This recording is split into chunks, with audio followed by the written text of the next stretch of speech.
God, what a song to come into stream with. I actually kind of like this one. But, hi, welcome back to Umineko. We have officially hit the dip, and we're on for a journey. Last stream, we have found 6 bodies. If I remember right. Actually, I don't even need to remember right. I can just pull it up here. Kraus-sama, Rudolph-sama, Kirei-sama, Mroza-sama, Shannon, and Godakun have all been dead or killed.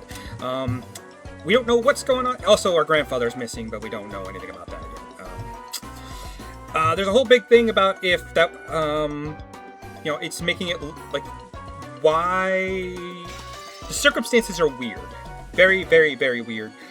But, essentially, Battler is trying to figure out if he should suspect his family, or if he should fucking believe in the witch. I think right now, actually, I don't even think the witch is a thing right now that he's concerned himself about. But he's still trying to figure out. There was that letter from the witch, Beatrice, that Maria had read aloud at last night's dinner. Ever since that point, it feels like it's like this whole mansion and whole island has been getting more and more firmly locked in some kind of bizarre world. That's right. When I think back on it, that letter was an invitation from the witch. The ruler of the nighttime island has invited us inhabitants of the day into another world. The phone and radio have been interrupted and the island has been shut off by the typhoon, so we really could call up this place another world cut off from the real one by now. Yeah, as this island is now, it is perfectly normal for a witch to send letters and for human sacrifices to be offered up for the sake of magical circles. So what will happen next?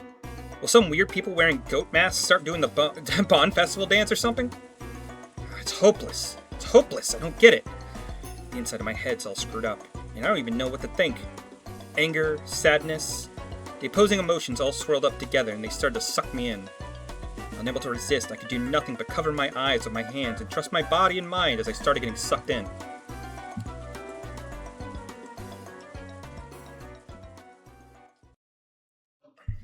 And as I started losing heart, I began to recall a memory from when I was small. It was from when I was very young. I had unfortunately seen a scary occult movie on TV, and for a while I hadn't been able to go to the bathroom by myself. That old bastard gave an exaggerated laugh and said this.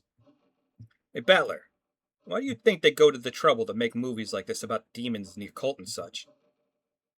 It's because they don't exist. Something that ridiculous can't be found anywhere on the planet. Because they don't exist, people want to see them and go through a lot of effort making them. That's why those occult movies just make me laugh. If I were forced to choose, I'd say rather than demons and monsters, this year's earnings call and angry wives are 100 million times scarier. I'll go further, okay? From my point of view, getting scared is a recreational emotion, something for people who have got room to relax both in their heart and their lifestyles. They had so much free time, they didn't know what to do with it, so in order to entertain their mind with unusual emotions, people started creating a culture with demons and the occult and stuff. It's actually not too bad of an explanation. I guess if your mind is so busy on what you need to do to survive, you probably aren't going to be focused on the occult and whatnot. Because it's just like you're in survival mode. Yeah, I guess that makes sense. Seriously, why have I been acting...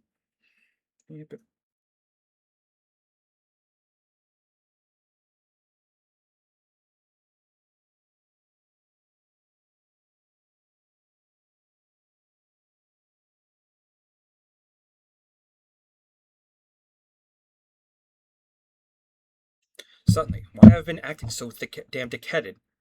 I was totally taken in. Oh, this song! This one's good too!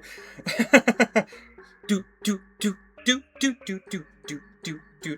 When it starts playing this tune, I get so into it, because it's like, it feels like, L and Light going back and forth. I don't know, it just... It's like Battler is turning the situation around and looking at it and taking it step by step, getting closer to the truth. Oh, it feels so good. Don't try to mess with me. This is the human world. I don't give a damn about witches, demons, magic circles, and sacrifices. The human who killed Dad and everyone else is still on this island. That's all there is to it, right? The next person who started speaking to my heart was Krie-san. You see, in both chess and shogi, when you reach the very, very last stage of the game and get closer and closer to cornering your opponent, the number of optimal moves you could possibly make gets smaller and smaller. Therefore, if you're backing someone against the wall, or if someone is doing the same to you, both players' moves have it infinitely easier to read. In other words, when you're completely cornered and you think you have no lose-lefts, that is the moment when it's easiest to read your opponent. However, when a person is forced into a defensive position, they can't help but lose their ability to think clearly, while they aren't able to get their minds around their opponent's moves. That's when you spin the chessboard around. With all my strength, I slapped my face with both hands. Now my eyes were truly open. When you don't understand anything, you're completely cornered, just like I am now. Isn't that the perfect time to spin the chessboard around? While on the defensive, we can't even guess at the culprit's scheme. If we spin it around and look at it that way, just what might we see? First off, at the time the culprit committed the murders, they knew the island was being cut off by the typhoon. Therefore, they should have understood that even if they carried out the murders, they wouldn't be able to get away early the next morning. In short, the culprit has begun securing a way to escape. Furthermore, that bastard tossed the corpses in the storehouse. That was even kind enough to say, "Here they are," with that weird bit of graffiti. In other words, since we'd probably find the corpses sooner or later, they wanted us to show them to us. If we'd all been dim and hadn't noticed the storage shed, the culprit's goal would not have been achieved, wouldn't it? You'd think about it that way, a bastard of a culprit. Since this morning, I must have been watching our move with bated breath. After all, if we hadn't been so kind as to discover what was on the storehouse, all that hard work and preparation they did last night would have gone poof. What did the culprit want to make us feel by showing us the corpses in the storehouse? All 6 of the bodies had their faces noticeably destroyed. Not all of them. Well, okay, here's the thing. It's very possible that because the faces were destroyed, that one of the faces, like, some of them worked, right? So we can't make an assumption that they are, like, the people who's had their faces half destroyed, like, let's take a look here. So we have Kraus here, right? This shows that half his face was destroyed, and Shannon-kun had half her face destroyed. Everyone else had their face completely destroyed.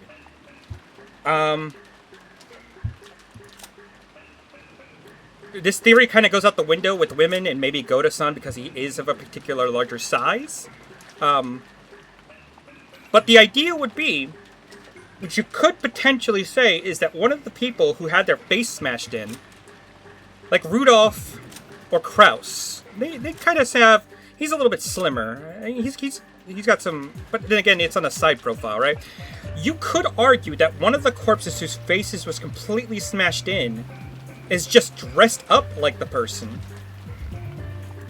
right? And so, by drawing attention to the corpses and putting the idea that all of them are dead, then the person could act freely on the board while everyone thought they were a dead actor. Does that make sense? So, one of the things you would do, if you wanted to create the impression that you were dead, would draw attention to the bodies that you've already prepared, so that way people would have the impression you were dead. Because it does no good if your body, in quotation marks, has been found. The only way that alibi can stick is if people actually believe you are among the dead.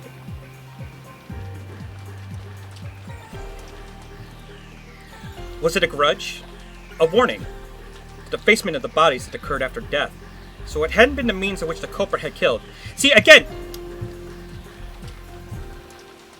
yeah, you know what, I won't go into it again. It's just me being autistic. It doesn't mean that those who have been killed, it doesn't mean anything to those who have been killed. It did have meaning to those who found the bodies. The culprit wanted to make it appear that he had been killed so brutally. Ha! After thinking it this way, I really wanted to tell that bastard to stop taking me so lightly. Who just danced to the tune and could tell, oh, if you're told, please be scared. You can't just say, really? Sure thing. When someone tells the great Hiroshima battler The entrance is right there. I'm the kind of guy who wants to start sneaking in through the window. The next thing that had to be concerned was a so-called magic circle on the shutter. As Maria, who had shown her knowledge of the occult rivaled grandfathers, had recognized, the magic circle was genuine. They must have drawn that thing in pitch black darkness, taking a lot of time holding an umbrella in one hand. Isn't that amount of hard work and perfectionism impressive? What purpose would have been worth all that effort? If we're looking for a fan of the occult in this mansion, most likely all of us would naturally suspect Grandfather. Did they want us to make us think Grandfather was involved? But if that's all they wanted, they could have just drawn any old scribble that looked like a magic circle. It wasn't like any of us amateurs would be able to tell the difference between genuine and fake. However, this magic circle was genuine, and furthermore, it had even been written in Hebrew. So, the magic circle had a message. This could only be understood by someone with knowledge of the occult. A message in the form of communication. By sending it, they were hoping for a reaction. A reaction. For some reason, we couldn't find Grandfather now. I don't know how Grandfather might have spotted the magic circle on the shutter, but he did choose to hide himself in reaction to it. Was it a trap to make us suspect Grandfather had participated?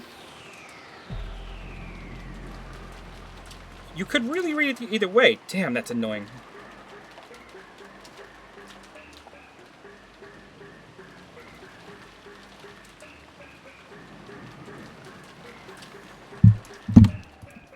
What kind of reaction was the culprit hoping to get out of us putting on this occult show? Somehow, this felt like the culprit's weak point. The letter from Beatrice that Maria had read aloud during last night's dinner sprang back into my mind. This was a freak who'd ask us to enjoy a battle of wits. Isn't that interesting?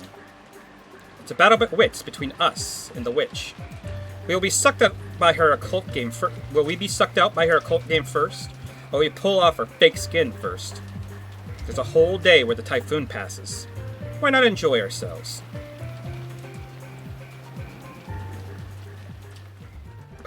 Oh, that music is so good.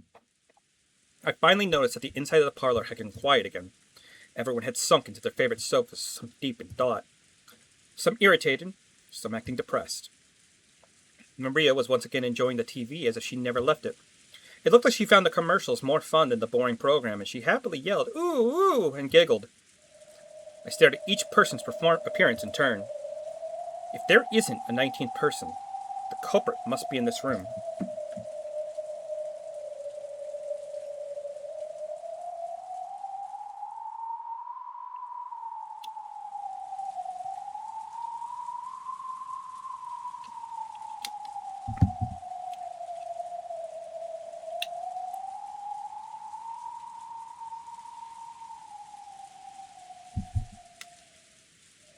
Right now, Aunt Natsu is searching the mansion with the servants, right?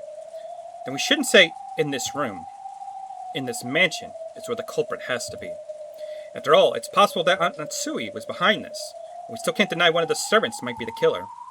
Anyone could be guilty. Still, Aunt Natsui and the rest are sure taking their time. Of course, it's not a small mansion. But isn't this taking a little too long just to walk around, checking the windows and doors? Just as I was thinking this, Aunt Natsui and the rest returned. None of them was missing. But our relief was short-lived. Everyone looked at Natsui in shock. The talk I had with Aunt Ava started to creep back into my mind. The possibility the culprits had enough in numbers or weapons to kill all those 6 at once? She just comes in with a gun. Yeah, that's gonna settle everyone's mind. Forgive me if I've startled you.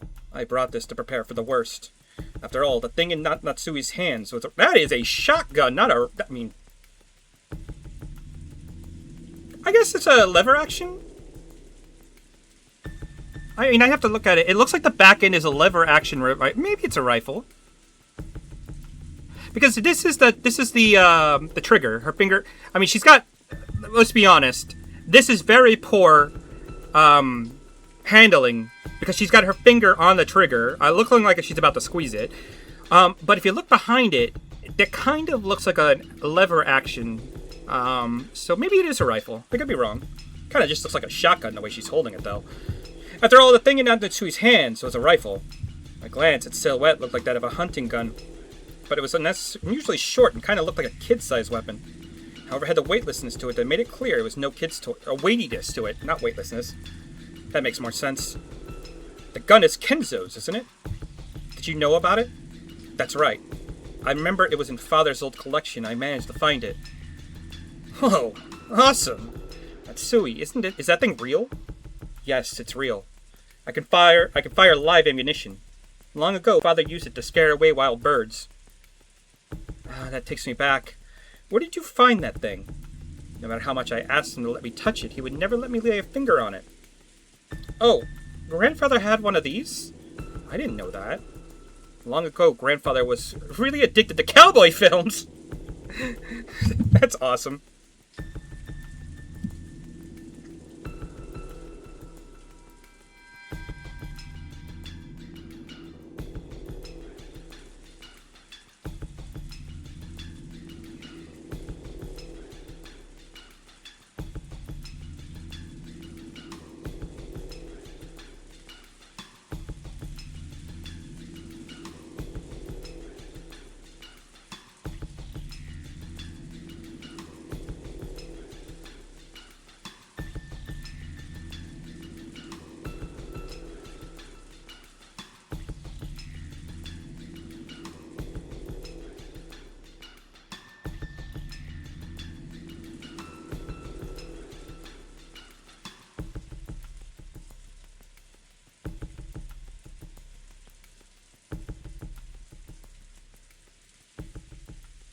Long ago, Grandfather was really addicted to cowboy films. That generation really liked this kind of rifle.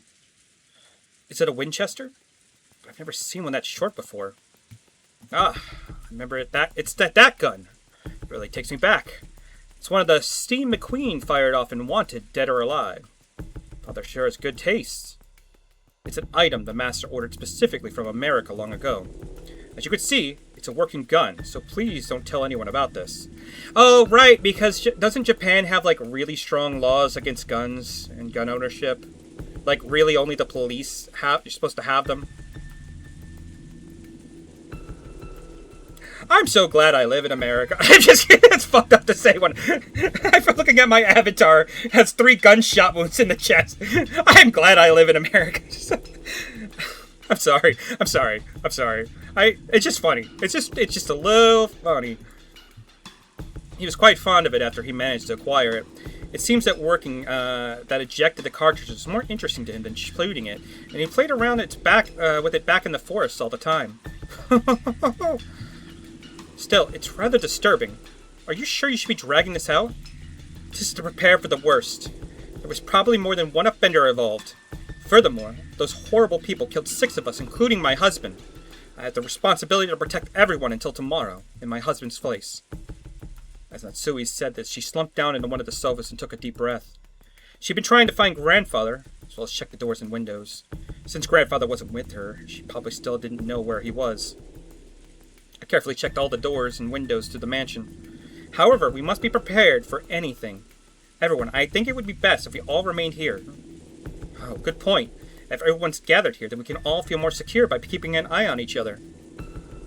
What do you mean by that, Eva-san? Nothing really. I'm just agreeing with your opinion, aren't I? There was a stormy atmosphere between the two of them. If you think about it, who was the most suspicious from the inheritance problem standpoint? Aunt Eva was the obvious answer. However, there was no proof that Aunt Natsui was innocent. No, if you view Beatrice's letter as one of Grandfather's complicated pranks, and think of this as a crime as just an extension of that, there's more than enough reason to suspect even Grandfather.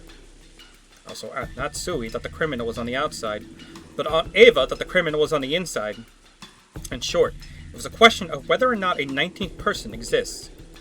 That same question has been repeated endlessly since last night's dinner, with a letter from a witch who called herself Beatrice.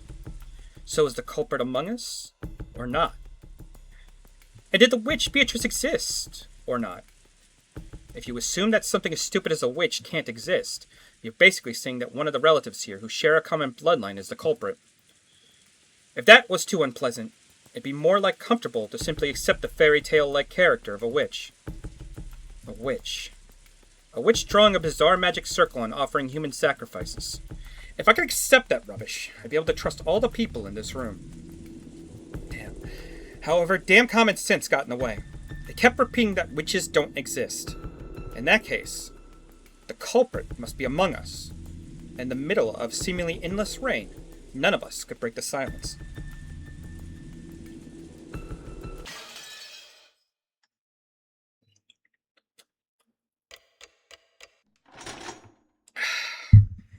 God.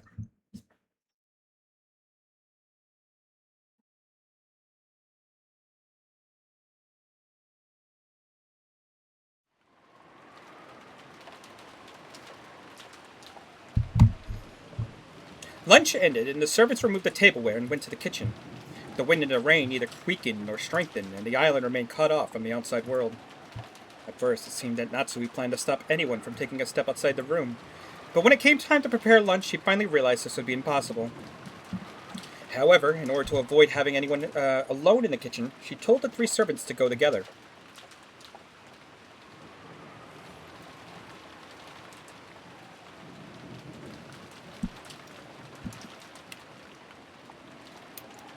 Which had been packed with 11 people. One second.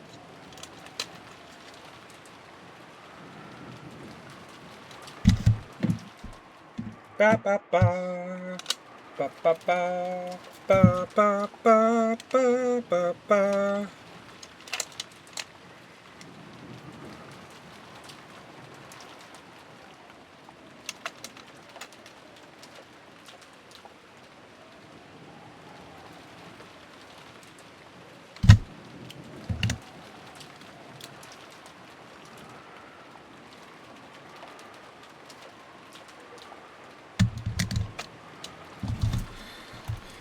Since breakfast had immediately followed a terrible incident preventing most of us from eating much, everyone tore into their lunches in silence. I will wash the dishes so you can rest a while, Kanen-kun. Genji-san. Do you want something to drink? I don't need anything. Kanen? I don't need anything either. You two must have been so busy and so early in the morning. It's no wonder you're worn out. The only noise was that of Kumasawa washing the dishes, which resounded throughout the kitchen. Genji and Kanen sat in their chairs a short distance away, their eyes lightly closed. Just as Kumasawa had said, those two had probably built a great deal of fatigue, but that didn't mean they could let it show in front of the relatives. Avoiding this was one of their virtues. After the silence had continued for some time, Kanen opened his mouth and muttered, Shannon, why did she have to die in such a horrible way?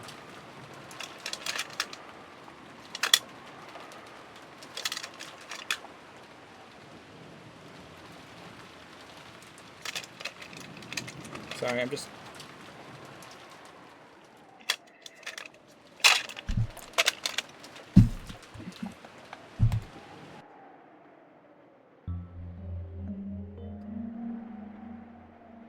Forget about the manner of her death. It was nothing more than bad luck. You're right. It was nothing more than bad luck. They both fell silent once again. Kanen's expression was filled with grief. To think that Shannon-chan's actually dead. I still can't believe it. Poor thing. Not being able to see her again feels like a lie. I just wanted to see her smiling face one more time. Kumasawa spoke with her back facing them. After all, Kumasawa hadn't seen Shannon's corpse, so she had no trouble mentioning Shannon's face. When Kanen heard those words, it reminded him again how only half of Shannon's face had been left, and this grieving expression twisted even further. Why did Beatrice-sama do that to Shannon? If she wanted a sacrifice, there were plenty of others to choose from. Why? Why? It's nothing more than bad luck. If we were less lucky, you and I might be lying there instead of Shannon. Or it could have been someone else entirely. Everything is left to fate. Genji-sama. You said the door to Madame's room was stained with traces of something like blood, right? The same substance that was painted on the shutter? Indeed. It was unsettling, Mark. Almost as though someone with blood-stained fingers had been trying to pull out the doorknob. No, scratch through the door. That sort of unpleasant mark.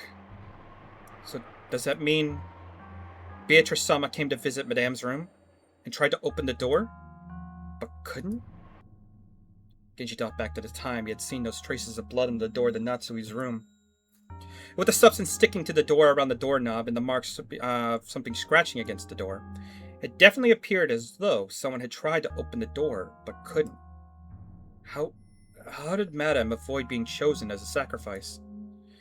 If only she had been chosen, Shen wouldn't have had to die. Just then, a loud, sharp noise came in from the hall. Both of them turned around surprised.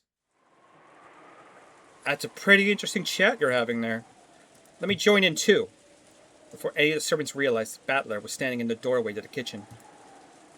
Battler-sama, how rude of us. Genji-san and Kanin-kun stood up surprised and hastily bowed. But I didn't care about stuff like that. I was more concerned with continuing their discussion. I told them I was going to the bathroom, so they let me go. I thought I'd suffocate if I was locked up in that room any longer. I was about to come ask you guys for some water, but then I overheard something pretty interesting. You don't need to bow your heads or anything. Please, let me hear the rest. That just now wasn't really... I've been listening to you for a while. Don't try to hide it now. So I'll ask directly. Who is this Beatrice? She's supposed to be a witch from a kid's story, but it doesn't look that way now. Kanin-kun averted his gaze. It was obvious that he didn't want to talk about this, which only made me want to ask even more. While making an effort to smile, I grabbed the collar of his shirt. Last night, this would have been none of my business. But after this morning, everything's changed. Now that Dad and the rest have been killed, this is totally my business. I have a right to listen to the suspicious story, don't I? I glared into Kanon's eyes as he continued to avert his gaze in apparent pain. Since there was a big difference in our heights, Kanon had to stand on his toes and looked like it hurt a bit. Battler-san, please let go of him. Kanon-kun isn't really hiding anything. Then you won't have any problem talking about it, right? Isn't it? It's lonely to be out of the loop, you know. When I tried to further twist up his collar, Genji-san cut between us and spoke. In his expression, there was faint traces that he made up his mind to do something. Apparently, he had no intention of hiding it. I can tell you about it. Kanon only hesitated because you might have taken it badly, Battler-sama. Hesitating, huh? Not very manly of you. Whatever it is you're talking about, it's even more unpleasant having kept it a secret. Tell me about it. It's not like we have anything better to do before tomorrow comes. A slightly spooky story might be the best way to avoid getting bored. Genji-san and Kanon-kun looked at each other and then nodded as though they decided to talk. Understood. Please ask us anything. We will talk. Right. Then I'll ask. Who in the world is Beatrice? All I know is that she's a witch who lives in the forest of Rokunjima. I've heard it's a story grandmother or someone invented to keep people out of the dangerous forest. Is that wrong? No, it isn't wrong. It is as you say. Beatrice is a witch who dwells in the forest of Rokunjima. Battler-sama. I don't expect you to believe this all of a sudden, but Beatrice-sama exists. She is a real person. The one who gave Master a vast amount of gold and who worked by his side for many years. Huh? Oh, come on. Is grandfather paying you to repeat everything he says? I laughed like it was a joke. But neither Genji-san or Kanon-kun laughed. Not even Kumasawa-ba-chan, who was avoiding my eyes. Flustered, and she started washing the dishes. So unfortunately, I was the only one laughing. Painfully. Bitterly. I see. That's why Genji-san refused to mention it. If you really mean it, of course I'd take it badly. So, you're saying that the person named Beatrice actually exists? Yes. She has been working for the Master since before the mansion was built on this island. She has most likely been working for him since even longer than I have. What do you know? Freya-san's theory was off. Grandfather really did have a confidant called Beatrice. Is that person on the island now? Yes. I believe that she is here. That's a vague way to say it. I guess that means you haven't seen her face today or yesterday. That is correct. It's extremely difficult to say, but... Kanon-kun once again dropped his gaze, avoiding my eyes. Come on, don't just stop there. It's like freezing an inch before the blow, right? I urged him on jokingly again. However, it looked like Kanon was still confused as whether he should speak or not. And then Kumasawa-chan whispered, "You cannot see her face because Beatrice-sama has no form. She has no. What did you say?" Every time this music plays, every fucking time. This music is fucking haunting. Like,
she has no.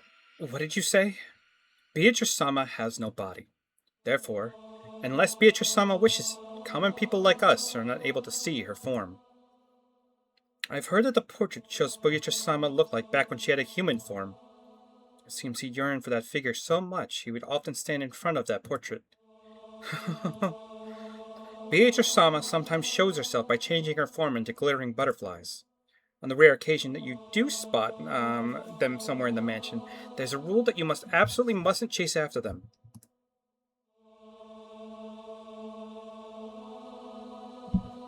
It is whispered that you will meet with disaster if you do. In fact, there was a servant who broke that rule and quit because of a great injury. Wait a second, are you kidding me? Are you all serious about this? Battler-sama, Beatrice-sama has already arrived. Such language may be unwise. Beatrice-sama does not like it when she is profaned. If you doubt her existence, you will surely meet disaster. Battler-san, you probably find this topic unpleasant, but you know what? Beatrice-sama does exist. She exists. Beatrice-sama hates people who doubt that. Can't you tell, Battler-sama? Beatrice-sama has already arrived here. Come on, quit it. I'm weak against that kind of stuff. Enough with the cheap threats. However, there was no trace of joke in the eyes of the three servants. On the surface, I laughed and tried to look unconcerned, but I was quickly starting to sober up. Their eyes were also sobering up fast. Battler-san, I'm begging you to stop profaning Beatrice-sama. Please, trust me. Kumasawa-chan, who was usually cheerful and would always tease people, now spoke with a totally serious face. Well, even if you say she exists, I don't see anything. Are you trying to say she's standing right next to me or something? Quit joking around.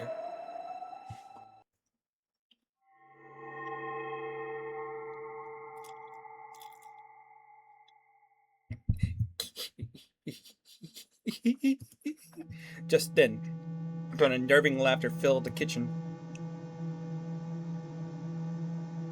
When I turned around, Maria was standing there by the entrance. But her expression and the feeling about her presence felt exactly the same as the servants. Whether your wavelength matches or not is determined by birth.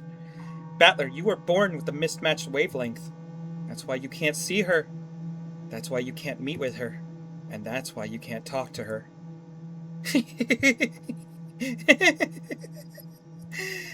You're the type Beatrice hates the most. Maria laughed like it was funny, but it sounded extremely eerie. And almost like she was laughing at me because I alone didn't understand. Do you want to know about Beatrice? Beatrice is a 1,000-year-old witch. With all the demons at her command, she can harness the power of alchemy to create the Philosopher's Stone in a vast quantity of gold. Grandfather built up the vast wealth of the Urashimiya family by making a contract with her. Yesterday, I read Beatrice's letter, didn't I? That was real.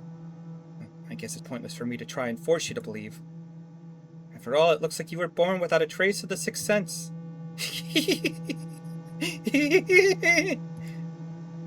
What are you talking about? Witches? Demons? Who told you all about that? I heard it from Beatrice herself.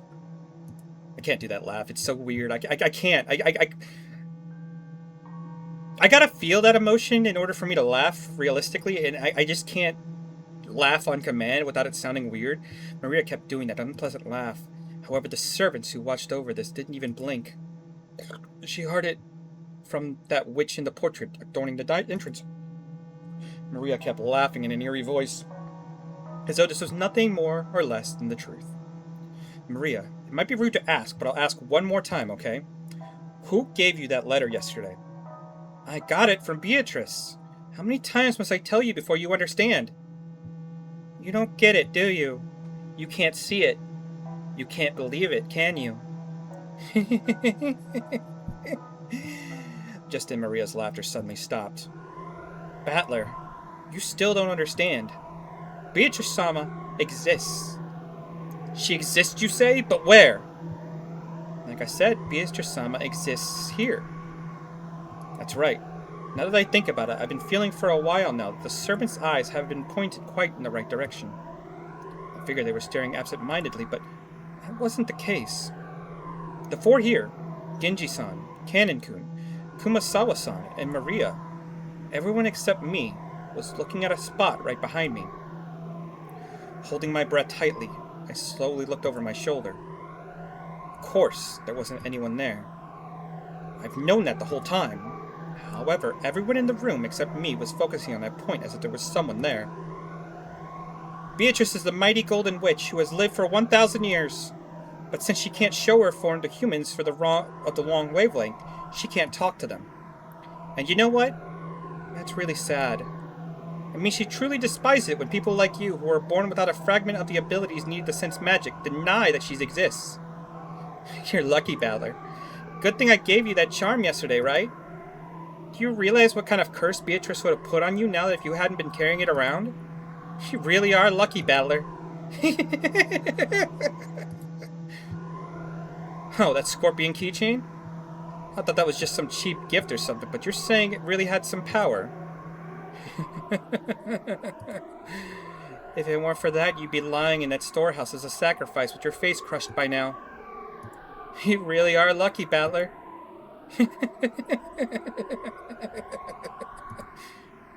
I see.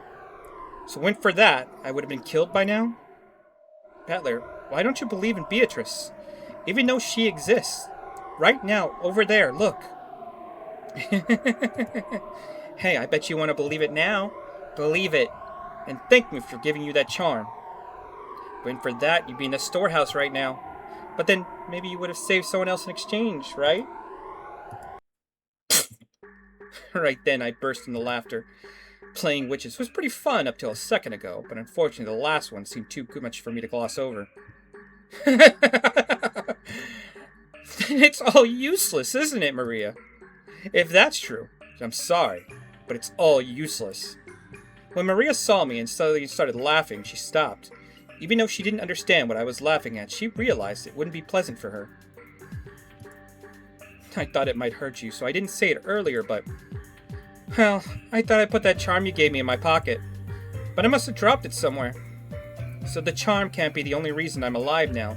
Even though I should have been cursed by the witch, I'm perfectly fine. Sorry, but I don't believe in things I don't see with my own eyes.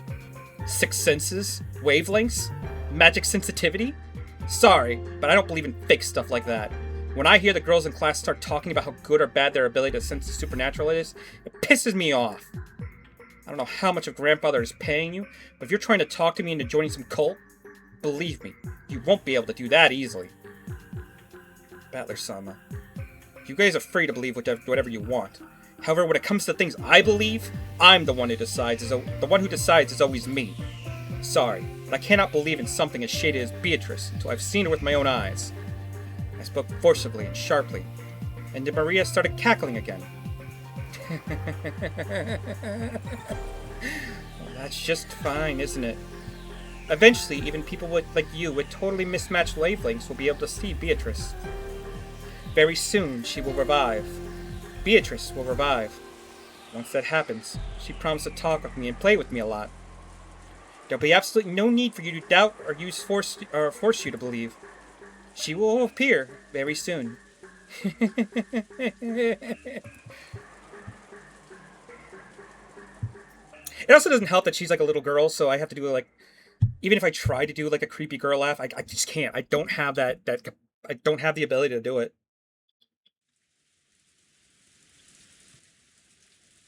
After a meal, some people tend to head for the bathroom while others prefer to relax for a bit. It seemed that several people had left the parlor, just like I did when I went to the kitchen to bring some water. In the end, Natsui reluctantly retracted her order that everyone remain packed in the parlor, on the condition that no one headed out on their own, strayed too far. In the case, if 11 people were shut up in the same room, starting early in the morning, the air will start to stagnate. Also, quite some time had passed, so everyone was starting to recover from the shock of that morning, and their sense of danger might have been weakening too. However, it was a certain fact that 6 people had been killed inside the mansion, so no one was completely negligent. So whenever they went out to the hallway for a breath of fresh air, trying to act tough, they would quickly get scared of standing there isolated, and would eventually return to the parlor. I guess it's like the north wind and the sun. If you force someone to stay shut in, they'll resist, but if you tell them to do whatever they want, they'll come back obediently. People really do not like doing what they're told. When the servants finished cleaning up the meal, they returned obediently to the parlor, just as Aunt Natsui had told them to, and sat near the sofa near the entrance, patiently awaiting orders. Maria, almost as though she had suddenly finished playing witches, had returned to the pure Maria I had known, saying, "Ooh, ooh." What a world happened back there. I hadn't felt even an atom of the presence of this person called Beatrice, who was supposedly standing behind me invisible. However, it felt like I had glimpsed a little of that presence inside Maria. You're right. When Maria starts talking about witches, her personality changes. Batlakun, you also saw it down by the beach yesterday, right? You mean that scorpion keychain? No, I don't mean like her feeling when it were hurt. I'm talking about her having a dual personality or something. Yeah, that sometimes happens too. That thing Maria did when we were talking about the magic circle does happen every now and then. It's freaky though. Apparently Jessica had spotted that Maria a few times. I just happened to catch it at a bad moment and was pretty freaked out seeing it for the first time. So, what is that? Does Maria have a dual personality or something? Or are you saying that her spiritual sense really is that strong and she's being possessed by a spirit or whatever? No, I don't think that's it. Haven't you ever experienced it? When you were small, didn't you ever want to be something other than yourself? When humans are born, no one has any individuality. However, when they reach their growth period, their sense of self starts to born. They want to be different from other people. But since everyone else in their class is learning the same things at the same rate, being forced into the same lifestyle, of course they aren't going to find anything that makes them different from everyone else around them. Once they realize that, the first thing they do is start breaking the rules. It's called the rebellious stage. Since everyone else follows the rules, they want to show off their individuality by breaking them. So even those who try to act tough, mocking everyone around them, calling them childish, can actually be viewed as cute kids searching for themselves. You look at it this way. Well, I'm lecturing about all this like I'm so smart, but I actually got second hand from George Aniki. I myself was one of those embarrassing guys who thought it was cool to act like a little bastard. Well, that was when I was at the age where you try to show off for the opposite sex. The main feature of a growing period lies in the impulse to break away from your life as a kid, like a chick trying to crack open the shell of their egg. Do you know what that makes children and adults different? Age? Or do you mean size? No, it's experience. Adults can look down on children because children have very little life experience. The reason they snort at everything children say is because they think kids know nothing about the real world. Yeah, I understand that. When you're a kid, you talk like you got life all figured out somehow, trying to act like an adult. No matter what kids say, adults just snort at them and say they're too naive, or they'll understand when they get older or something. Well, it's probably true, but to a kid, it's just annoying. Like they're being looked down upon. I get it. It's a question of knowledge and experience. I guess you're right that there's no reason to respect a person for their age if they've wasted their lives. Therefore, during the period when they try to separate themselves from other children, they also take on personality traits from those around them.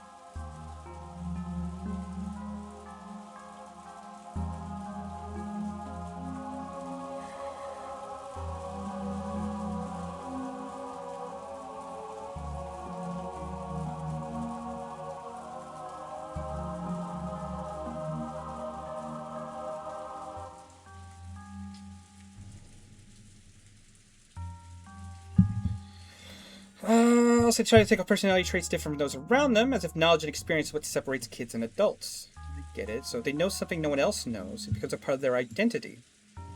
You know, when I was in elementary school, I learned things no one else knew. Get things no one else had, wear things no one else wore, and became a bit of a hero for it. I bet you've done the same thing, Battler. Yeah. There's definitely an age when I wanted to excel in some skill or other. I see. That was because I was trying to separate myself from being a child and going through my growing period, in other words. If you put the positive spin on it, the growing period forces you to separate yourself from others, thereby pushing you to gain skills and knowledge no one else has.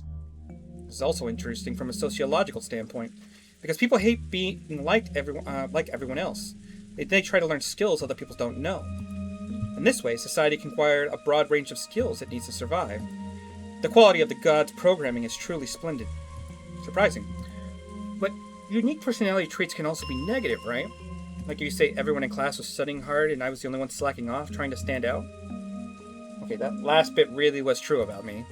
It's only recently that I've been trying to thank the middle school teacher who slapped me around after school. But, well, I tried to jump over things no one else could. Sprint as fast as I could, trying to lap those guys with grades, even when we did a marathon. It just felt like doing it. It was my nature that if I couldn't study well, then I at least get back at them by exercising. I see. So I really did go through a proper growing period. I guess boys really tend to focus more on physical stuff. But you know, girls of the same age tend to focus more on mental, spiritual things. I bet there were groups of girls in your classes that got really interested in fortune-telling and their spiritual senses. Yeah, there were. They'd come over asking me my sign, and my blood type, and then they'd all laugh. Ha, I thought so. It really got on my nerves. No matter which class you go, girls are like fortune-tellings, deciding whether your spirit sense is strong or weak, what your sensitivity is, whether you can see the unseeable. That kind of thing definitely happened to me. That's because fortune-telling and spiritual senses are things that aren't taught in school. The girls who tend to be more introverted, it's a genre that's easy to build an identity upon, and one that holds a lot of interest for them. Just like when boys enter their growing period, they start acting tough and rebel against adults. When girls enter their growing period, they start getting interested in that kind of thing. Well, I didn't, though. So Maria's having so much interest in the occult, isn't that rare among girls her age?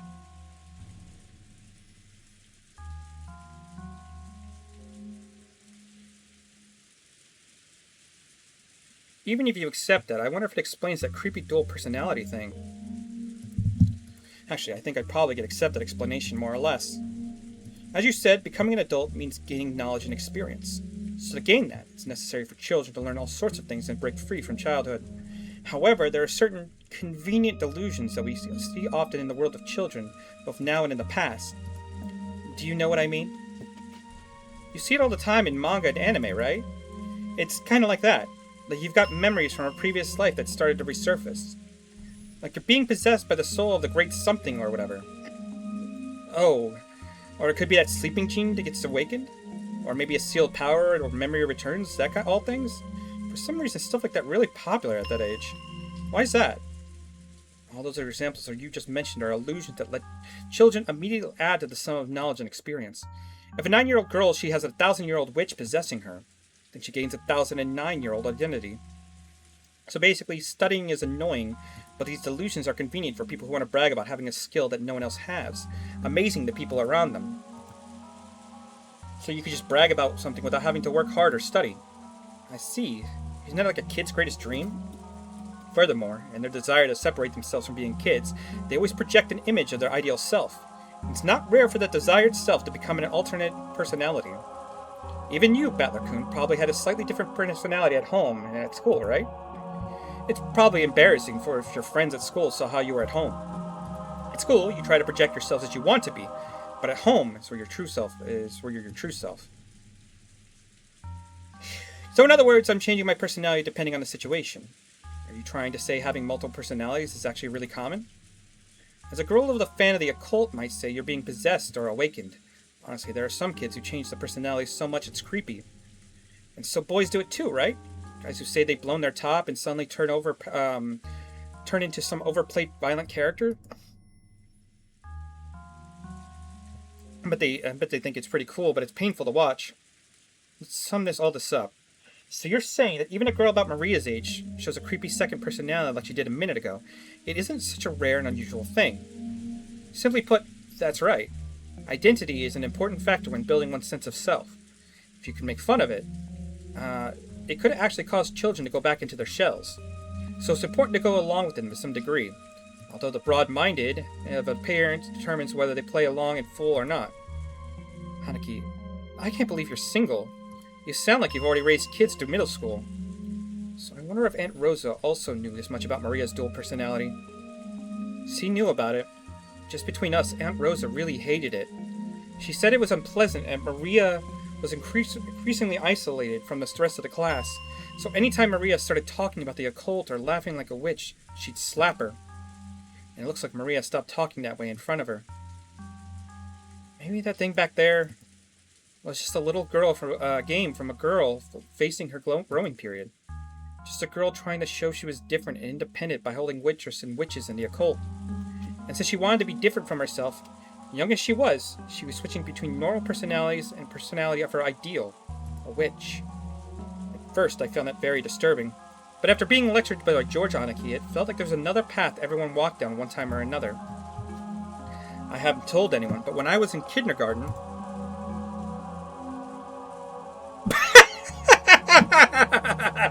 That's amazing! I love that so fucking much! Oh! Okay. Oh, what am I... Okay, so one of the other games that I play frequently by my own is Earth Defense Force. And so just the idea of this fucking kid version of Battler going around shooting rockets at giant bugs and aliens is fucking so fucking adorable. Oh my god. Battler, could we have been friends? That sounds awesome. I joined a little gang of kids trying to form an Earth Defense Force saying we'd help protect peace on Earth. My face turned red when I remembered chanting what they did. We called battle practice. We would chant, EDF! EDF! Just like usual, Maria was relaxing. That is amazing. Immersed in the TV, oohing and laughing like any girl her age. But on the inside, another personality, that of the ideal which she respected and blindly accepted, was sleeping. But that wasn't anything extraordinary. It was perfectly natural for a girl her age. I've calmed down a little. The shock from that bizarre experience in the kitchen just now was fading away. If I hadn't talked to Anaki and Jessica, I might still be frightened by the idea that an invisible witch was standing behind me. However, can I really accept that as an explanation for what happened back there? If it had just been Maria, I could have explained it as the fickle delusions of a growing girl. But Genji-san, Kanin-kun, and Kumasawa-bachan had also been there. None of them had denied what Maria had said. They silently accepted that Beatrice exists. I'm starting to feel a little uneasy. Aunt Ava's position was that no 19th person existed, that the crime was an inside job tied to the family quarrels. On the other hand, Aunt Natsui's position was that the culprit was hiding somewhere outside the mansion. So she rejected the possibility of an inside job and supported...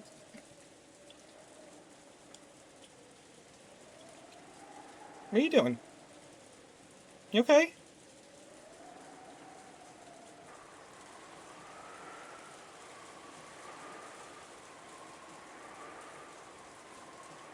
What you doing, buddy? So she rejected the possibility of an inside job and supported the idea that a 19th person existed. In the kitchen, Maria and the servants had also supported the idea of a 19th person. But according to them, this 19th person isn't human. They said it was an invisible witch carrying out some mysterious plan. Is there a 19th person or not? And is the culprit human or a witch? For some reason, I couldn't just laugh any of those possibilities. Even the most ridiculous story about the witch.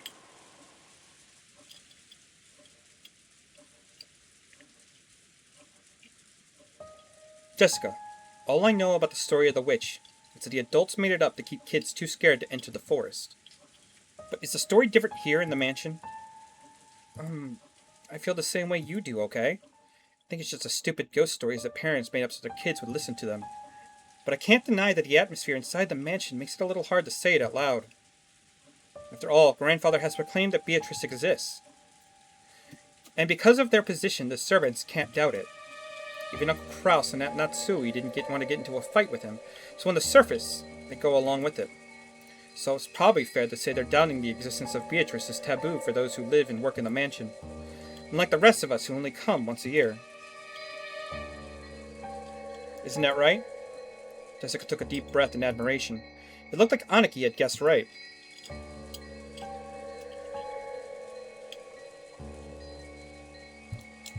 It's just like you say. No one really believes it inside, but on the outside they accept it like she exists. See, it's just like the some way people are about God. Even if they know God doesn't exist, they feel it's been uncouth if they actually said it out loud. How do you think the servants feel about it? Are they just going along with it because Grandfather, their employer, says that she exists? Well, I don't really know the details. But between the servants, the story about Beatrice has been treated like a sort of ghost story. Remember yesterday when Shannon was talking to us down by the beach? That story about how one night when she was doing the rounds in the mansion she saw something unsettling? She did say something like that, didn't she? Back then, I thought she was being really nice to help improve Maria's mood. But it felt like she was serious about when she said it. That's right, she definitely said it. She definitely said the same kind of thing that Genji and the rest had all unanimously declared back in the kitchen. In addition, some servants had also seen a will-o'-wisps and glittering butterflies dancing around. Canon-kun also saw something like that when he was patrolling one night. And recently, you often hear servants talking about strange footsteps heard inside the mansion near midnight. We whispered together that the Beatrice-sama and the portress sometimes made herself invisible and walked to the mansion. It happened a while ago.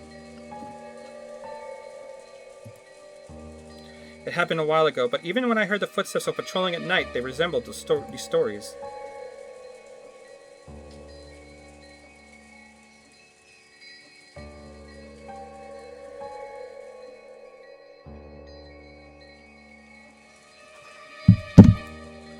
It's exactly the same thing I've been told just now. But there's nothing to be afraid of. Beatrice-sama is another ruler of the mansion, separate from the master, so there's no need to be unnaturally afraid. If you respect her, I'm sure she won't do anything bad. However, she can be quite terrifying if you don't respect her, right? Correct. I've heard that just before I began working here, someone who spoke badly about Beatrice-sama fell down the stairs and quit after receiving a large injury to their back.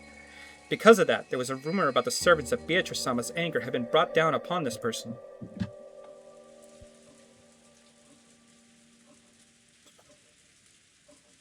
If you don't respect her, you'll suffer her wrath and get hurt. So to the servants, Beatrice's existence is just as credible as the story that if you pull pranks on Inari-san, you'll receive Kitsune-sama's curse.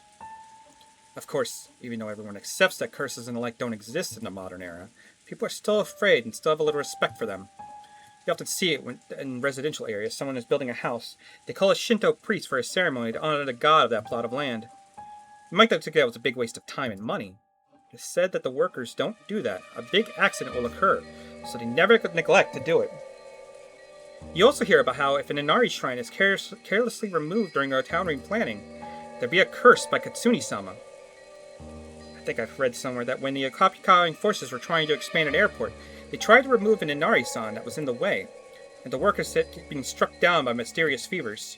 Even in modern cities like Tokyo, it wasn't rare to see modern buildings packed all around an old Inari shrine, leaving the shrine itself untouched. But this wasn't limited to Japan, and probably similar to how foreigners baptize babies. If I remember right, by Christian doctrine, if unbaptized souls have even the slightest amount of sin, they will go straight to hell. Putting water on a children's forehead doesn't do anything but make them cry. But if doing just that, parents can prevent their children from going to hell, they'll happily go to the ceremony. In short, even in modern society of reason, we are still unable to throw away every trace of belief and fear. We could even say that we accept certain sorts of supernatural things, though in a passive way. Okay, I am going to save it real quick. I am probably going to have to... I'm not going to go anywhere. I'm still going to stream, but I might have to take a phone call here shortly in a couple minutes. Let me go get something to drink real quick, just because this is a lot of talking. I will be right back.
Alright, so let's pick up. Sorry, just had to grab something to drink. Give me a second.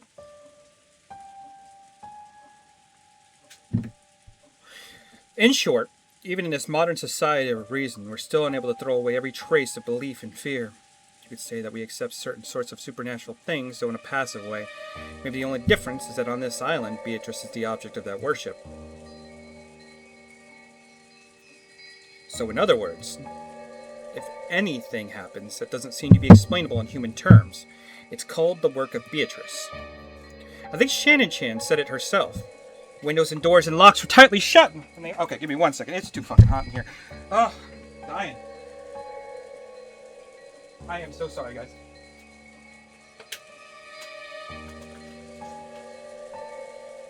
Okay, maybe that would be better.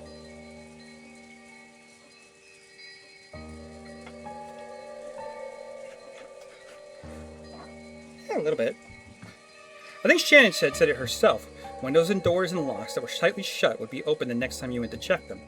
Lights that should have been on went out, and lights that should have been out were turned on. And if I remember, even Jessica was joking about it, saying as it was also the work of Beatrice when she couldn't find her bag in the morning. Your memory is pretty good. I kind of forgot about all that. Normally you'd say some little imp stuck them, but on this island, it's Beatrice. Oh, it's all pretty stupid, though. Imagine it's been standing for about 30 years by now, hasn't it? It's natural to have things that old to get their fair share of ghost and occult stories. Like the 7 mysteries at a school. But that's where I'll spin the chessboard around. Uh-huh. Simply put, on this island, there is a rule that Beatrice gets blamed for anything that couldn't have been done by humans. Things that humans can't do. How many humans are here? 18. In other words, the culprit is using the rules of this island to make it look like a witch committed the crime. Which proves that they desperately want us to think a 19th person did it. I don't like it. I don't like it one bit. What do you mean you don't like it? Let's assume some invisible 19th person exists and wants people to know they exist. If it were me, I'd do it with even more perfect time. What do you mean by perfect timing? Well, the crime took some place between the middle of the night and dawn, right? We had some people who were talking together until the middle of the night. Some people on night shifts, and some people who returned to their rooms and were sleeping. Everyone's alibi is really vague, and there's plenty of room to suspect that the crime was an inside job. George Aniki, Aunt Ava probably told you too, right? That there's a good chance this crime was an inside job? Yes. I guess. In other words, if this invisible 19th person really exists and wants us to know about it, this first crime was a complete failure. No. In the first place, they chose the wrong time of day to do it. If this invisible 19th person really wanted to show themselves, they have to make sure the crime took place under conditions which would prove that the remaining 12 people were all innocent. As long as there's a single human we could suspect, that 19th person's attempt to highlight their presence fails. That's why, near midnight, when everyone's alibis were the vaguest, the 19th person's existence is also the vaguest. And yet the culprit chose to commit the crime at that time. By committing the crime, one of the 18 would obviously be suspected. And yet someone handed Maria the letter and called themselves a witch, even though everyone denies they did it. In other words, she's trying to say that one of the 18 is trying to make it look a 19th person called Beatrice exists? That's a pretty crazy idea. I think Mom's theory about someone hiding out in the mansion is a bit more credible. Battler, don't tell me you actually think someone in this room is the culprit. I do. Someone's trying to force us to accept that Beatrice exists. That's right, this whole thing starts as far back as the letter last night. I don't have any basis or proof. But the chessboard turned around, this is my best guess. Seriously? That's too crazy. Sure you haven't been reading too many weird detective novels? However, it is an angle we can't ignore.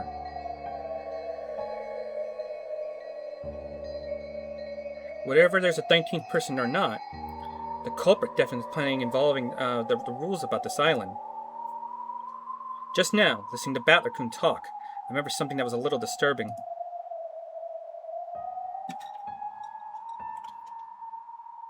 Something disturbing? Yes. Do you remember? Beatrice's letter. It said that Beatrice is going to collect interest. And by interest, it mentioned everything of the Yoroshiya family. Jessica and I thought back on what Maria had read aloud the previous night. Yeah, it said that. It definitely said that. That was the collection of the interest that was going to take place shortly. But if the riddle of gold could be solved, she'd lose that right. Grandfather received the gold and rebuilt the Yoroshiya family. In other words, according to Beatrice, everything created using the gold as capital counts as part of the interest. Which means... That's pretty scary for a joke, Aniki. You don't mean everything of the Yorishimiya family. In other words, everything that grandfather gave birth to. In other words, everyone with grandfather's blood flowing in their veins. If you interpret the letter that way, these murders are just Beatrice legitimately collecting interest. If that's the case, these crimes will continue, because the collection of interest is still only halfway completed. George turned around, looking over the parlor. There were still many people who held the name Yorishimiya, and because Goda-san and Shannon-chan both had been killed, we knew not even the servants were safe, despite lacking the Yorishimiya name. So, are they planning to kill us all? But that's weird, Georgiani-san. In that case, why only 6 people? They should have been able to kill a lot more. At worst, it should have been possible for them to assault everyone while they were sleeping and kill them in a single night. Why didn't they do that? The special clause. If someone manages to solve the riddle of the gold, their right to the interest will be lost. Remember how the letter ended. It challenged us all to solve the riddle of grandfather's gold. Jesus. Looks like we're finally understanding the culprit's message. In other words, the culprit's trying to tell us and solve the riddle on that epitaph grandfather had made. On top of that, they're saying that if we sit around, they'll keep collecting the interest. I realize this was based on several guesses that are way out there, but not everything that happens in this world fits together in a perfect line. Most of the events we don't understand are only individual points. By fitting them into a straight line, we're beginning to understand. Even the points at either end of the line are really close, the line itself is more logical and easier to understand. And when those points are really far away, the opposite is true. It's the distance between these points that makes us say our guesses are way out there. However, if the distance we span are too narrow, it means our thinking will be too narrow. Is there a difference between making guesses and reasoning? Am I just using easily made guesses to try and force this crime into a pattern that I can understand? No, that's not it. When you're lost in the dark and searching around with your hands, what you're doing is relying on your imagination and making guesses. Only imagination... Oh, 1 second. I'll be right back.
All right, sorry about that. I had a phone call from something important I had to take care of, setting up something for the future. Uh, I really don't like talking about it, but you must know it's something to do with Veterans Affairs, and it's always just a pain in the ass to deal with them. So when they call, I kind of have to take the phone call no matter what I'm doing because it's kind of real life shit. So, but anyway, we're not here to talk about that. We're here to talk about the murder mystery going on. So let's take a look here. No, that's not it. When you're lost in the dark and searching around with your hands, what you're doing is relying on your imagination and making guesses. Only imagination can find the points that need to be tied together. Reasoning is nothing more than the act of drawing lines between them. If you can't imagine, you can't reason. What I'm doing right now may be way out there, but I'm sure it isn't a mistake either. Only the power of imagination can pull clues out of the darkness. And then I can use the power of reasoning to tie those clues together. It's a lot like the process of searching out an enemy's weak spot and striking. It's okay if I'm out there. Find a weak point first. Then we can think about how to strike. Right now is the time to find points we can tie together later.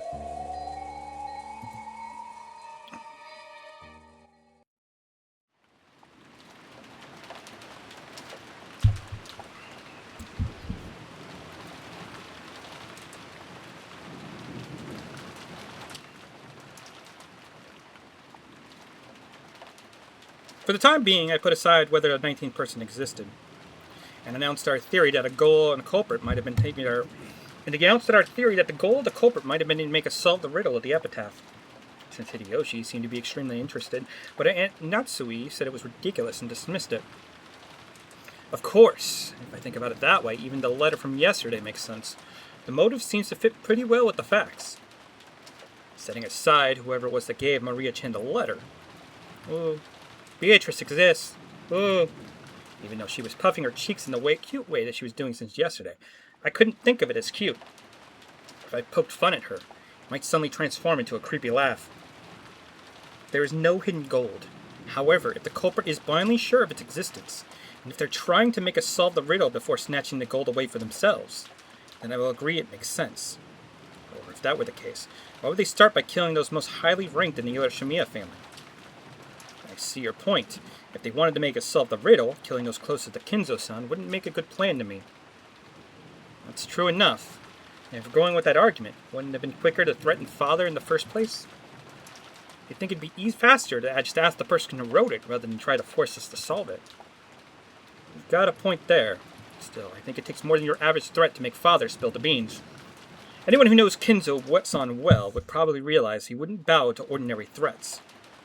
It's the man who bears the responsibility of the Yoshimiya family and its vast wealth.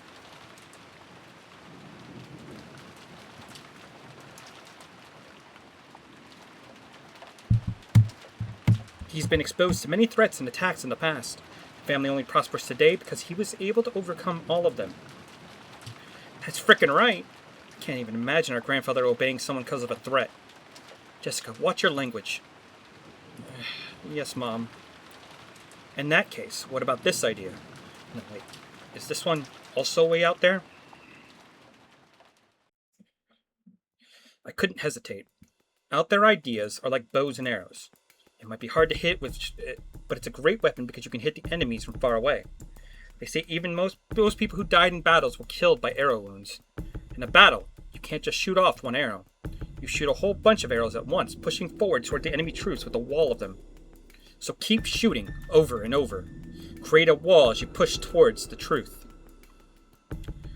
If the culprit is hidden after the hidden gold, forcing us to solve the riddle wouldn't be very effective for them. It'd be much quicker and easier to ask the person who made it in the first place.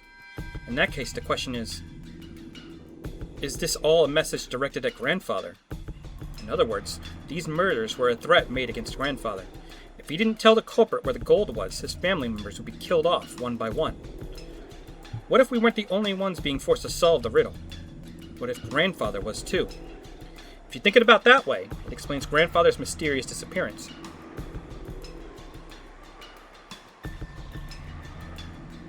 If the culprit had already attacked grandfather, then judging by the state of the 6 corpses we're left in, he should have been left on display somewhere in that horrible makeup added. But despite that, we still haven't found him. So does that mean grandfather has been kidnapped and is being held somewhere? How could... You aren't saying, how could... That sounds interesting. So grandfather's being confined somewhere, and the culprit's saying that he'll be killed off one by one if he doesn't tell where the gold is. Pains me to imagine how you'd find that interesting. Natsui glared at her, but Aunt Eva just smiled calmly. Since we still haven't seen him after all this time, I think it's almost certain that grandfather's gotten caught up in a crime. If you think about it, we can't just ignore Batlacoon's theory, right? Be quiet, George. In the first place, when did Father actually disappear? Who was the last person to see Father?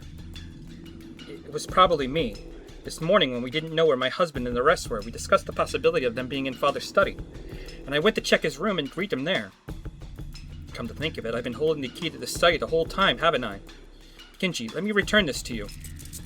Natsui pulled out the gold key and handed it to Genji. Looking at the key, Aunt Eva giggled. Hey, Genji-san, I'm sure the police will inspect Father's room thoroughly. If there's anything hidden there, it'd just be exposed anyway. So maybe it'd be better to just told us about it right here, right now? What are you talking about? It's simple. Father's study is a closed room with no way you're in and out except for that key, right? I want to verify whether that's true. There's one entrance to Father's study. What about the window? Any other entrances or exits? There are none. There is no way to get in except the entrance. Are you sure about that? There isn't some secret hidden door or anything? Since Father isn't here, I am the highest ranked member of the Yorishimiya family. I am asking you as a representative of the Yorishimiya family head. Remember that when you answer me. Are there any ways in and out of the room other than the main entrance? As Father's closest aide, I'm sure you would know. Natsui looked a little offended at the part about the highest ranking family member.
Natsui looked a little offended about the part of the highest ranked family member, but she kept her mouth closed for the time being and waited for Genji's answer.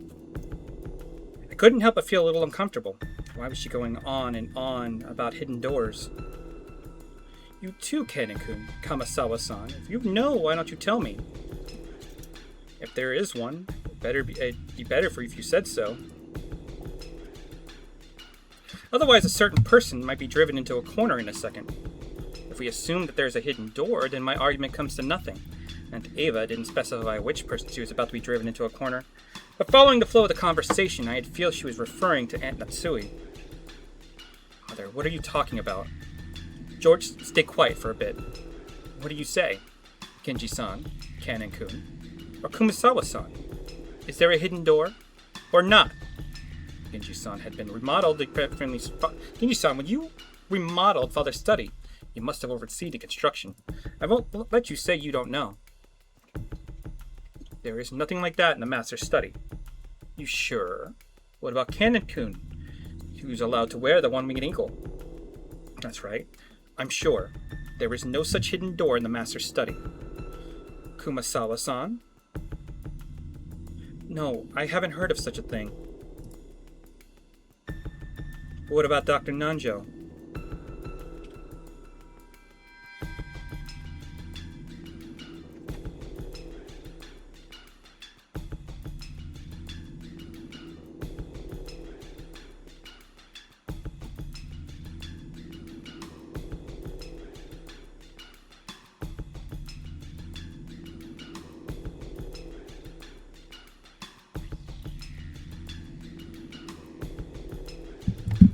You've had a close relationship with Father.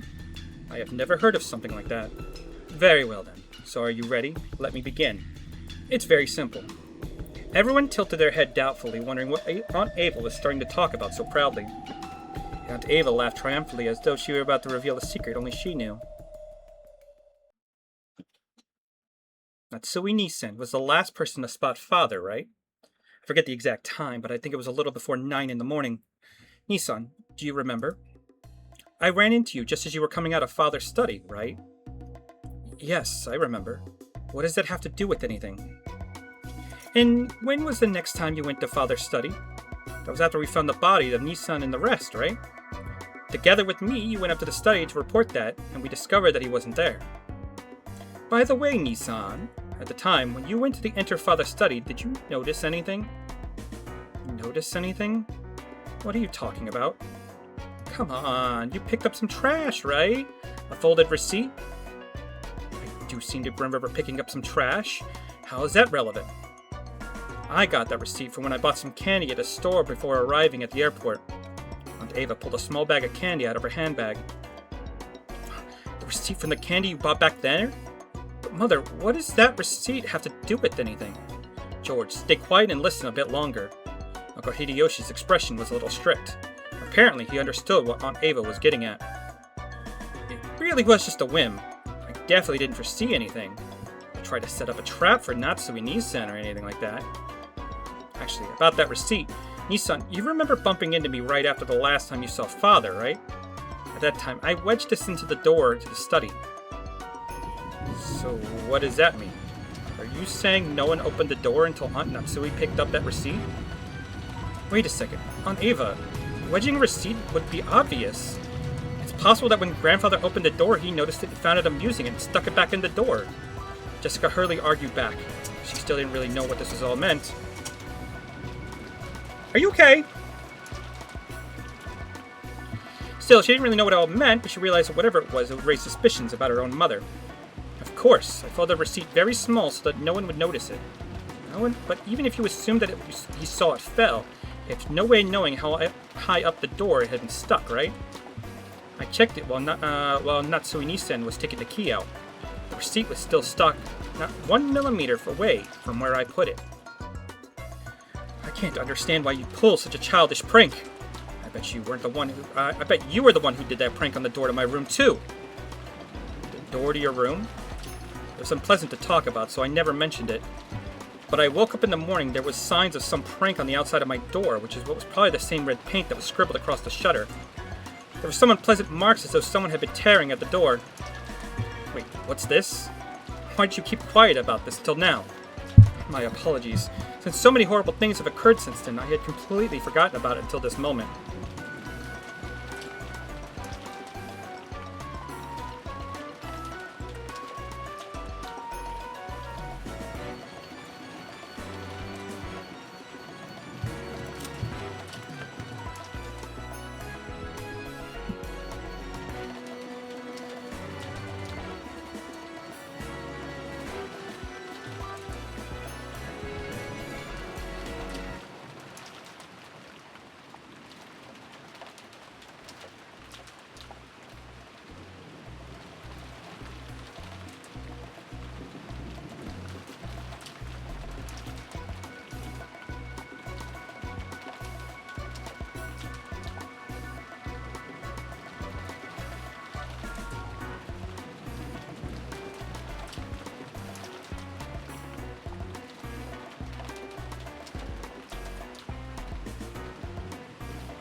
I don't know anything about that.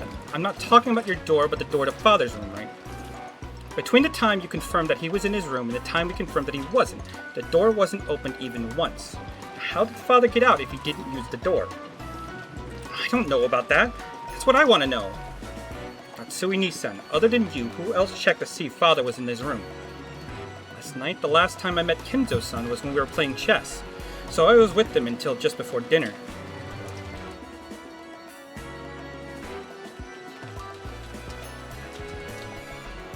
Who saw him after that? I did. I gave his dinner last night. Yes, Shan and I were with them.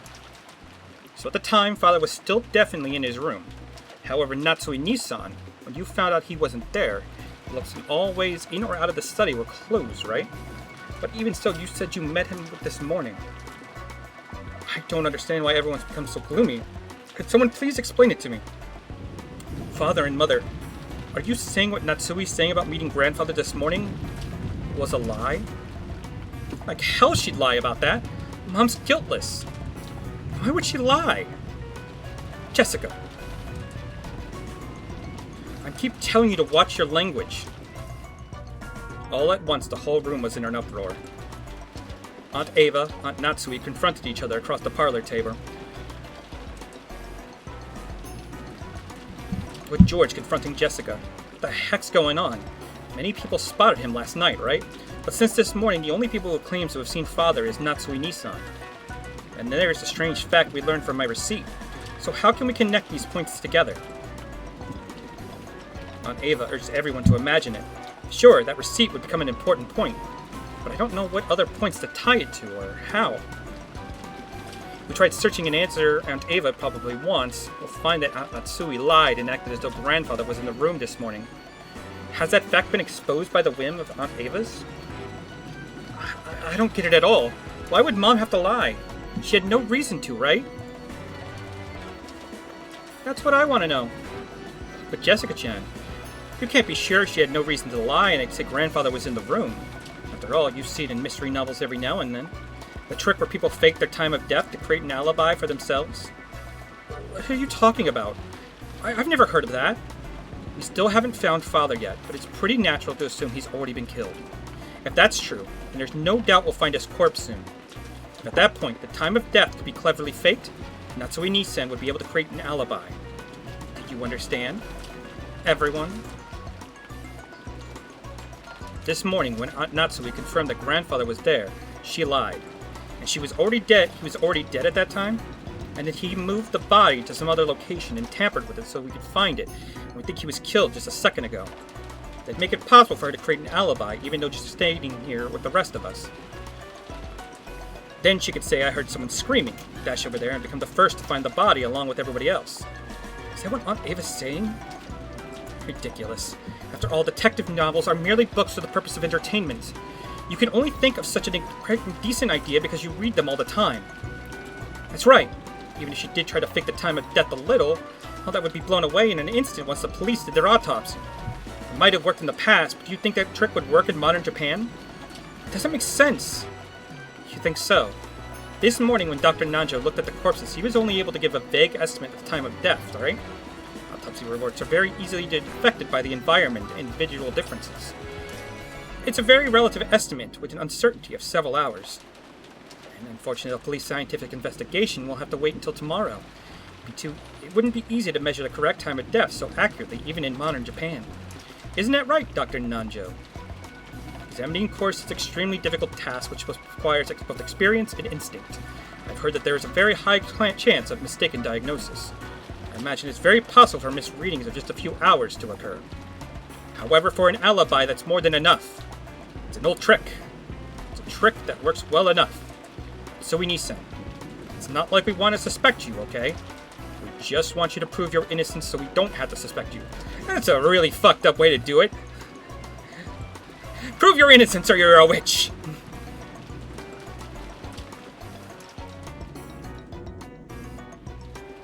What is this innocence you want me to prove? This morning I definitely met with Father, and he told me to keep the one meaning engraved in my heart. Are you denying he said that too?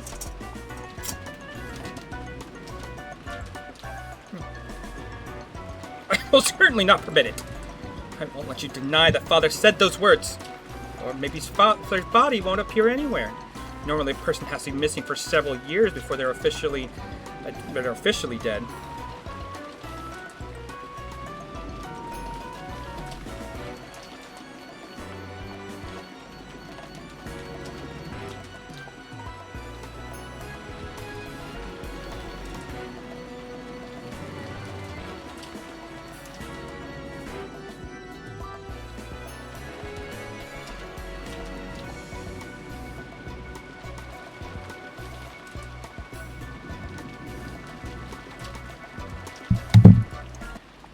Wouldn't that be a clever way to extend father's nearly finished life another 7 years and keep all his wealth for yourself? I can't let you get away with saying that. I can't let you get away with saying any more. I am Yoshiromiya Natsui. Although I don't have the right to wear the one-winged eagle on my body, it's certainly engraved on my heart. Who do you think you're saying to the wife of Kraus, successor to the head, and the one who will act in such in his place? What's this? Are you going to shoot me with that gun? Go ahead. Only you just shoot. You're just desperate because you can't think of a way out, right? Do it. Just try to obscure the fact with violence. You... It was like Natsui actually holding that gun at the ready and threatening anyone. But, as she was egged on by Aunt Ava, she did hold it at the ready. Unsurprisingly, once things got to this stage, Jessica and Genji-san tried to stop her. Madam, please, calm yourself. Mom, you aren't lying, so there's no reason for you to listen to this. Calm down, Natsui-san. All you've got to do is swear that father definitely was in that room. Why are you getting so worked up? That is correct. Natsui-san isn't lying.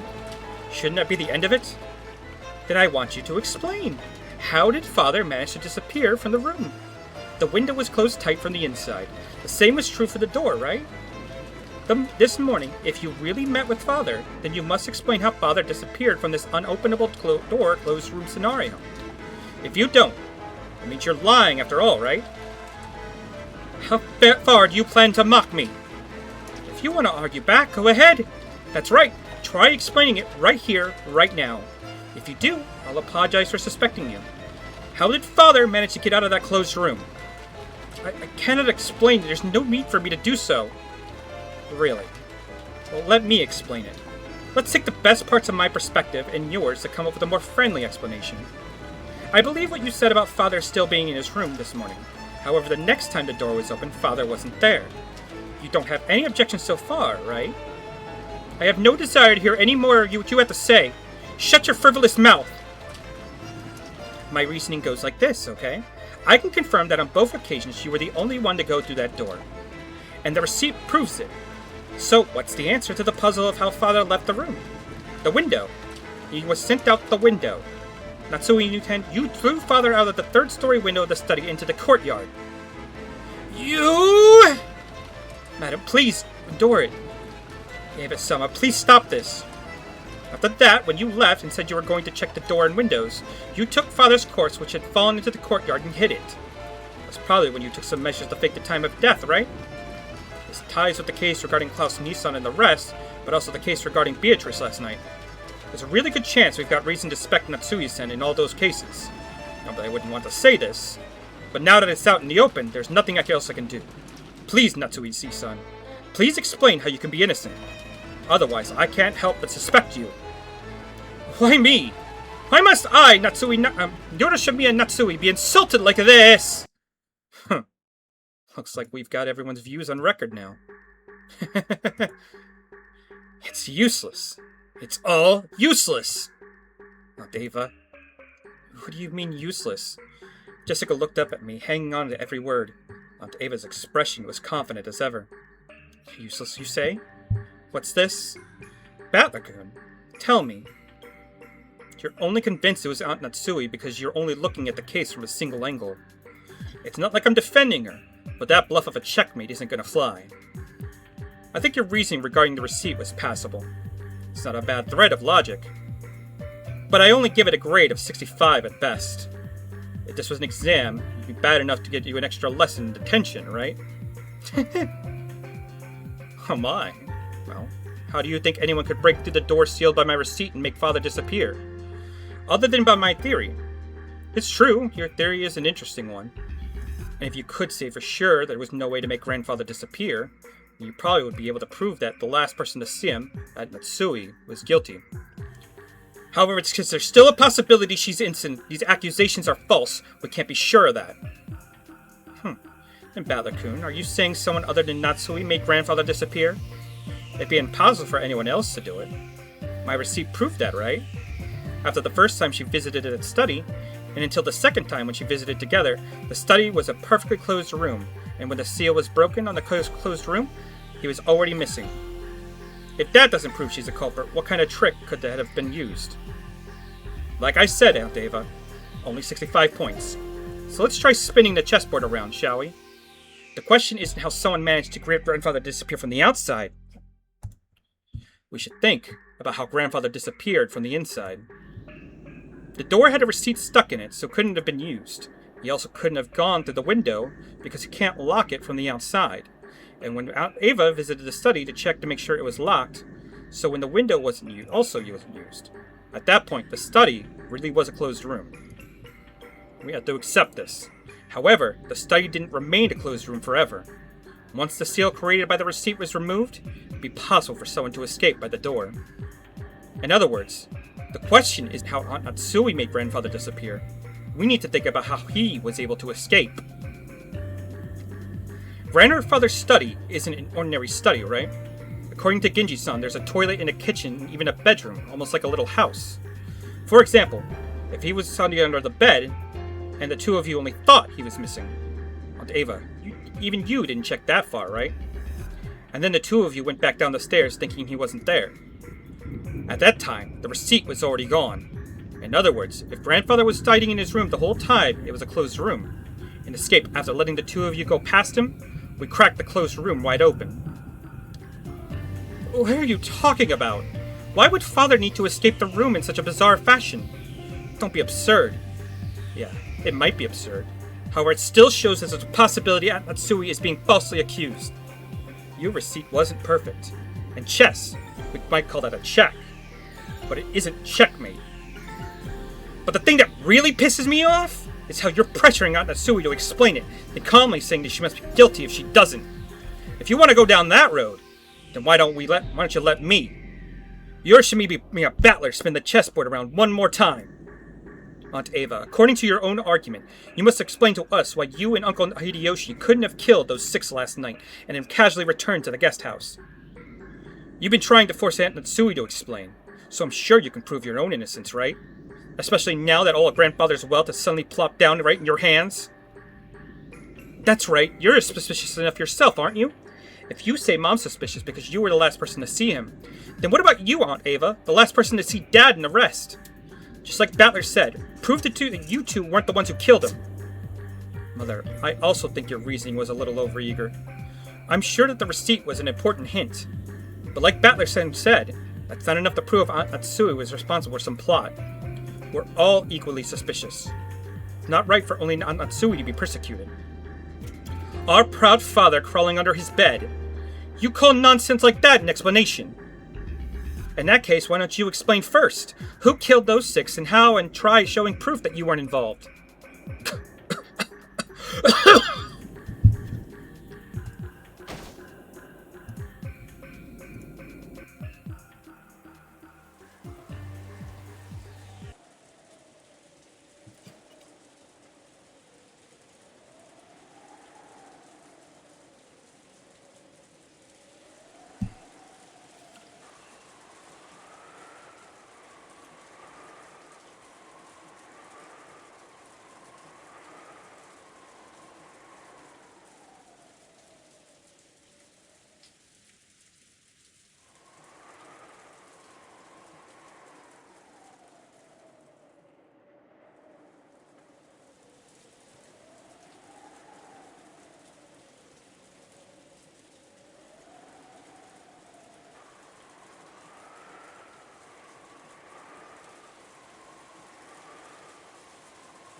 Milady! Jessica suddenly started coughing. At first I thought she was just coughing after yelling too loud, but before long I realized how painful it looked. Jessica kept coughing and choking, down on her hands and knees. Jessica, hang in there! Dr. Nanjo! Jessica-san, your inhaler, quickly! No, wait, I have one with me. Dr. Nanjo pulled out a bronchiolizer inhaler from his own bag, which he was lying on the sofa, and handed it to Jessica. Come to think of it, 6 years ago, didn't Jessica sometimes break into violent coughing fits and have to use that?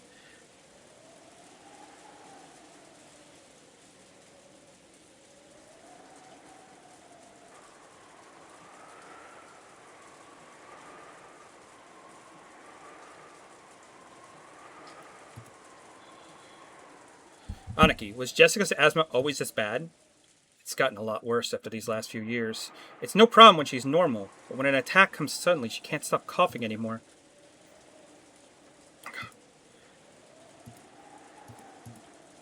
Milady, your medicine. Here. Taking the inhaler for panic, and Jessica used it with a practiced hand. It looked like her throat would still itch for a while, but she still had it. She had it under control. Are you okay, Jessica? You scared me. It's no big deal. Don't worry about it. Beads of sweat covered Jessica's whole body, and she couldn't hide her rough breathing, and it looked like her sudden attack hadn't calmed down up for now. This disturbance had made the dangerous atmosphere up till now slightly unfocused. But that's fine. The kind of battle of mutual suspicion is completely unnecessary. When you think about it, finding alibis for each other and looking for the culprit is probably meaningless. After all, we're just as powerless, ordinary people. And when the police come tomorrow, they'll definitely employ cutting-edge techniques and investigate the case thoroughly, solving all the riddles and arresting the culprit. Perhaps Battler-kun is right after all. Just as Natsui-Nisan is suspicious, I can't ignore the fact that I'm suspicious too. Arguing about that now would surely be unproductive. Everything will be fine if we just leave it to the police tomorrow. But don't you want to know too, Battler-kun, who the culprit is? Don't you want to let them know the pain you feel from losing something precious to you as soon as possible? I won't deny that. It one day would be too long to let a wonderful bastard who's behind this go. But that doesn't mean I want to suspect one of the 18. Even though I said it earlier, I don't want to suspect Aunt Ava. To me, you're an awesome aunt who's always fun and playful. I don't want to trade insults with an aunt like that. I don't want to do that with anyone here. Right? Everyone? I feel the same way as Battler-kun.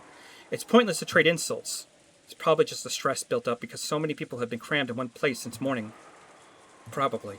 It's only natural. It may not be my place to say it, but I think we should all relax as much as possible.